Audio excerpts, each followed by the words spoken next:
ایک وقت ایسا آیا کہ اللہ تعالیٰ نے حضرت ابراہیم کو بہت زیادہ مال عطا فرمایا.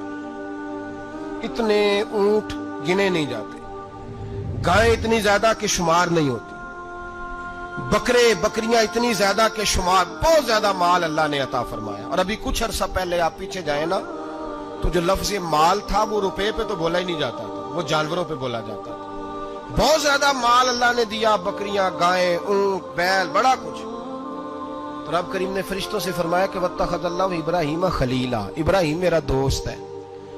تو فرشتے کہنے لگے یا اللہ جسے اتنا کچھ دیا جائے اس نے دوست تو بننا ہی ہوتا ہے، تو نوازا ہی بڑا ہے، اتنا مال، اتنے کھیت کھلیان، اتنا کچھ. اللہ کریم نے فرمایا جاؤ آزمائش کر لو، امتحان لے لو. فرشتہ امتحان لینے پہنچ گیا. حضرت ابراہیم کے جانور چر رہے ہیں چراگاہ میں، حضرت ابراہیم بھی ہیں، غلام بھی ہیں، بہت بڑا ریوڑ ہے. آپ تشریف فرمائے. ایک فرشتہ آیا تو کھیت میں چھپ کے بیٹھ گیا اور بلند آواز سے کہنے لگے سبحان اللہ والحمدللہ ولا الہ الا اللہ واللہ اکبر. اب وہ حضرت سیدنا ابراہیم علیہ السلام کھڑے تھے تو وہ کھیت میں بیٹھ کے تسبیح پڑھنے لگا سبحان اللہ والحمدللہ ولا الہ الا اللہ. حضرت ابراہیم کہنے لگے یہ میرے رب کا نام کون لے رہا ہے؟ بڑی اس کی میٹھی آواز ہے، بڑی، کون ہے؟ ڈھونڈنے لگے، گھومتے گھومتے اس کے پاس چلے گئے. فرشتہ انسانی شکل میں، تو میرے رب کا ذکر کر رہا تھا؟ اس نے کہا میں ہی کر رہا تھا. فرمانے لگے یار ایک دفعہ پھر نہیں کرتا؟ تو کہنے لگا ابراہیم پہلے تو میں اپنی مرضی سے کر رہا تھا، تو کہتا ہے تو پیسے لگیں گے، پیسے ہے تو کر دیتا ہوں. حضرت ابراہیم کہنے لگے بول تو کیا لے گا؟ میرے اللہ کا ذکر سنانے کا کیا لے گا؟ کہنے لگا جتنی بکریاں آپ چرا رہے ہیں ساری دے دے تو میں اللہ کا ذکر سنا دیتا ہوں. آپ نے فرمایا بس جا تیری ساری ہوئی، میرے رب کا ذکر سنا. اور پھر شروع ہو گیا سبحان اللہ الحمدللہ ولا الہ الا اللہ واللہ اکبر. حضرت ابراہیم علیہ السلام کیف میں یار پھر ذرا سنا، نا علما وچ پھسا سانو، تو یار دی گل سنا سانو، ذرا دوبارہ سنا. میں پھر سنایا، ایک دفعہ پھر کہا. فرشتہ کہنے لگا بس جی آپ کے پیسے پورے ہو گئے. حضرت ابراہیم کہنے لگے چل ایک دفعہ اور سنا. کہنے لگا پیسے لگیں گے. تو کیا لے گا؟ کہنے لگا گائیں بھینسیں ساری میری. فرمایا بس یار اتنی قیمت، تو سنا صحیح، سارا کچھ ہی تیرا. پھر شروع ہو گیا سبحان اللہ والحمدللہ ولا الہ الا اللہ واللہ اکبر. گائیں دے دیں، بھینسیں دے دیں، وہ ذکر سناتا ہے. حضرت ابراہیم کبھی مچلتے ہیں، کبھی روتے ہیں، کبھی آہیں بھرتے ہیں. تو میرے رب کا نام لے رہا ہے، ذرا پھر سے لے. کیف جاری ہے. کہنے لگا بس بھائی. حضرت ابراہیم فرمانے لگے تو اور لے لے جو لینا ہے، مجھے ذکر سنا. اس نے کہا ابراہیم بکریاں میں لے چکا، گائے بھینسیں میں لے چکا، اونٹ رہ گئے، سارے لے لوں گا پھر ذکر سناؤں گا. فرمایا کیا تیرا ہوا؟ تو ذکر سناتا رہے، میں دیتا ہوں. دے دیا. کچھ دیر ذکر کیا تو اب خاموش ہو گیا. حضرت ابراہیم خلیل اللہ علیہ السلام فرمانے لگے ذکر سنا. کہنے لگا ابراہیم اب تیرے پاس دینے کو کیا ہے؟ ہر چیز تو میں لے چکا. آپ فرمانے لگے یہ گائے بھینسیں بکریاں چرانے کے لیے تجھے کوئی نوکر ملازم بھی تو چاہیے نا. تو اس طرح کر مجھے رکھ لے، میں روٹی نہیں مانگوں گا، کھانا نہیں مانگوں گا، تو اللہ کا ذکر سناتا رہنا، میں تیرے جانوروں کی نوکری کرتا رہوں گا. حضرت ابراہیم علیہ السلام نے جب یہ کہا نا، فرشتے کی آنکھوں میں آنسو آ گئے. تردامنی پہ شیخ ہماری نہ جائیے، ہم دامن نچوڑ دیں تو فرشتے وضو کریں. فرشتہ رو پڑا اور کہنے لگا ابراہیم مجھے سینے سے لگا. میرے رسول کریم صلی اللہ تعالی علیہ وسلم نے نظر کی صفائی پر سب سے پہلے توجہ دی ہے.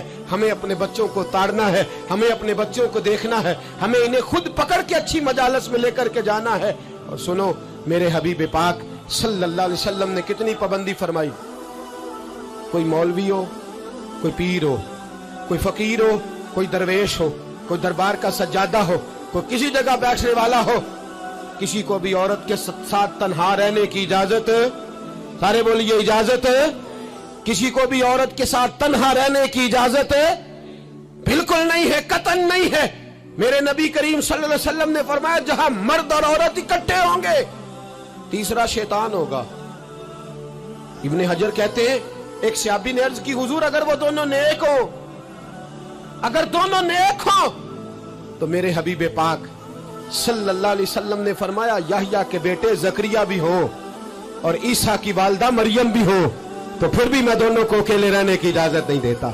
जब उनको इजाजत नहीं है, जब उनको इजाजत नहीं है तो बाकी कोई किस खाते में है। मैं सुनता हूं और आज मैं बबांगे दोहल कहता हूं, हमें वो दरबार भी कबूल नहीं है। सुन लिया जाए, मेरी बात को नोट किया जाए, हमें वो दरबार और मजार भी कबूल नहीं है जहां बुराई और मंशियात के अड्डे कायम है। हम उन दरबारों पर भी फौरी तौर पर हर लिहाज से कड़ी निगरानी करने का और पूरी सख्ती करने का इरादा रखते हैं और खुद आगे बढ़ के उन जालिम सज्जादा नशीनों का मुंह नोचने का इरादा रखते हैं जिन दरबारों पर नशा बिकता है, जिन दरबारों पर गंद होता है। दरबार तो ऐसे होते हैं कि दाता अली अजमेरी रहमतुल्लाह अलैह का दरबार हो पर चारों जानिब कुरान पाक की तिलावत हो रही हो। जुमा इतना बड़ा होता हो कि लाहौर में इतना बड़ा जुमा ही और कोई ना हो।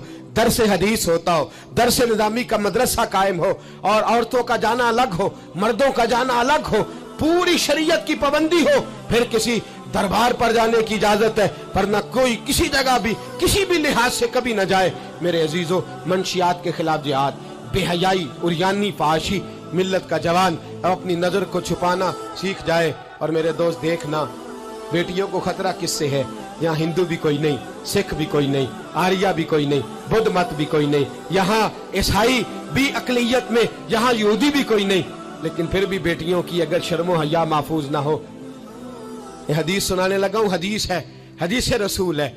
जवान खास करके जरा मेरी बात पे तवज्जो करें और बुजुर्ग खास कर तवज्जो करें जिन्होंने तरबियत करनी है। सुने, हुजूर की बारगाह में एक नौजवान आया है, ये संगमील है हदीस, इसको याद रखना। अर्ज की, हुजूर मैं सारे गुनाह छोड़ सकता हूं, जिना नहीं छोड़ता। हुजूर मुझे जिना की इजाजत होनी चाहिए। मेरे हबीब ने थपकी दी, बिठा लिया।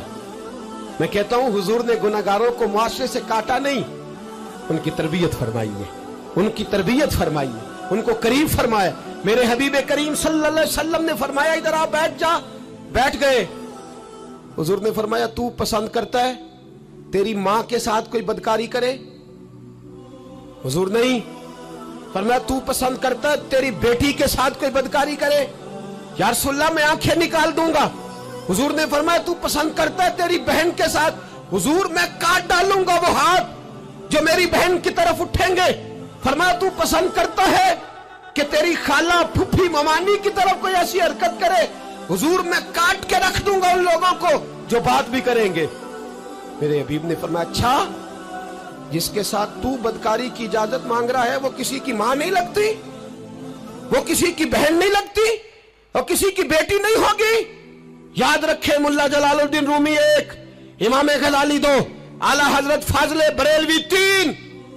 बुजुर्ग मुतफिका तौर पर लिखते हैं, फरमाते हैं जो गंद के साथ दूसरे घर में ताड़ता है वो अपने घर की खैर मना ले, जो गंदी नजर दूसरों पर रखता है वो अपने घर की खैर मना ले। इसलिए कि जो जुर्म वो किसी के खाते में डालेगा वो सजा बन के उसके घर की तरफ लौटा दिया जाएगा, जो बदकारी वो किसी के खाते में डालेगा वो सजा बन के अल्लाह उसके घर की तरफ लौटा देगा। अगर अपने घर को पाक रखना चाहते हो तो दूसरों की तरफ पाक नजर रखनी शुरू कर दो। अगर चाहते हो कि तेरा घर अजीब मामला है ना, बेटे को तो पसंद की शादी की इजाजत है तो बेटी को इजाजत क्यों नहीं? अगर तेरा बेटा पसंद की शादी करेगा तो याद रखना, फिर जब किसी की बेटी ये लफ्ज बोलती है फिर इज्जतों के जनाजे निकलते हैं, फिर उरियानी फहाशी का जो है वो कलक लगता है माथे पर। फिर याद रखना, चारों जानिब से रुसवाइयां तेरा नसीबा होती है। अगर तू बेटी को रोकना चाहता है तो बेटे का हाथ पकड़, अगर तू बेटी को साफ रखना चाहता है तो बेटे को शर्मो हया की चादर उड़ा, अगर तू बेटियों के किरदार की हिफाजत करना चाहता है तो पहले बेटे को पाबंद शरीयत बना, पहले इसकी तरफ देख। मेरे दोस्तों, ये 5 चीजें हमारा बुनियादी नुक्ता है। एक तो अमीर गरीबों की तहकीर करना छोड़ दे, दूसरा गरीब अमीरों से मांगना छोड़ दे, तीसरा इज्जत के साथ जीना सीखे, हमें हर हाल में सूद से, हराम पैसे से बचना है। चौथा, हर तरफ मंशियात फैली है, हमें इसके खिलाफ जिहाद करना है। 5वां, बेहयाई, उरियानी, फहाशी, गली गली, नगर नगर निकल करके इसके खिलाफ हमने बोलना है। मुझे मेरे साथी कहते हैं, नौजवान महफिलों में आना छोड़ गए, वो कहते हैं हजरत साहब के सारे मौजूआत ही हम पे होते। चंद दिन पहले मैं कल्लर सईदा गया, मैं दूर के इज्तिमा नहीं देता, सफर नहीं कर पाता, मेरे पैरों में दर्द होता है, करीब करीब रहता हूँ। उन लोगों ने बड़ा इसरार किया तो मुझे जाना हुआ। मैं जब वहां पहुंचा कुछ देर मैंने बात की तो मेरे ख्याल में यही था कि जवान नौजवान कहाँ बात को सुनते हैं, ये थोड़ी मेरी बात को सुनेंगे। मैंने इरादा किया, थक भी बड़ा गया कि 20-25 मिनट बात करूंगा। 3-4 नौजवान मेरे सामने बैठे थे। अभी मैंने मुस्तफ़ा की हदीस का रंग छेड़ा ही है। छम छम उनकी आंखों से आंसू बरसने लगे, छम छम। अल्लाह की कसम, मिंबर रसूल पे बैठा हूँ, मैं अपने अंदर शर्मिंदा होने लगा। मैंने कहा यार तू कहता था नौजवान बात नहीं सुनते, तेरी मिल्लत का जवान, उसे किसी ने बात सुनाई नहीं, शायद तुझ तक बात पहुंचा ही नहीं सका। अरे गुनाहगार बड़ा है पर मुस्तफ़ा का गद्दार तो नहीं ना, ये बड़ा पापी है पर हुजूर की बात नहीं सुनेगा, नबी पाक के पैगाम की तरफ नहीं। 50 मिनट बात करके मैं लौटा। एक हफ्ते में इतने मुझे उन्होंने फोन किए, इतने फोन करने लगे जैसे तैसे भी हो आप दोबारा आइए, मुझे जुमेरात को दोबारा वहां जाना है। वो कहने लगे जौन सा वक्त कहेंगे हम रखेंगे, लेकिन खुदारा हमें सिर्फ मंशियात का नशा किसी ने लगा दिया है, इश्क मजाजी का गंदा नशा किसी ने लगा दिया है। कोई ऐसा मिले जो हमें रसूलुल्लाह के इश्क का नशा भी लगा दे, कोई मिल जाए ऐसा। अगर कोई शोएब आए, मुयस्सर कोई आए जो हमारे सीने से रगड़े। मेरे दोस्त, मिल्लत का जवान जब नेक होता है तो फिर वो हजरत बिलाल हबशी की राहों का मुसाफिर होता है, फिर हजरत फारूक आजम को आइडियल बनाता है, फिर सैयदना मौला अली शेर खुदा की जानिब देखता है। और मिल्लत का जवान जब मुजाहिद बनता है तो फिर इमाम हसन और इमाम हुसैन की यादों को ताजा करता है। वो कभी इल्मुद्दीन बन जाता है, कभी आमर चीमा बन जाता है, और कभी मुमताज हुसैन कादरी की शक्ल में सामने आ जाता है। वो डट जाता है, वो डट जाता है। मिल्लत के जवान, तेरे सीने से अब रसूल करीम सल्लल्लाहु अलैहि वसल्लम की मोहब्बत को खींचा जा रहा है। तुझे वापिस आना है, अपने सीने को बेदार करना है, और तुझे आलमे कुफर को बताना है कि शराब पीने वाला ही सिर्फ तुम्हें देखा है, तुमने कभी दुरूद पढ़ने वाला नौजवान भी देखना चाहिए। तुमने औरत को सारी रात फोन करने वाले जवान की दास्तानें तो सुनी है। अब हम तुझे वो वाला जवान सिखाते सुनाते हैं जो सारी रात मुस्तफा की नाते सुन के नबी पाक के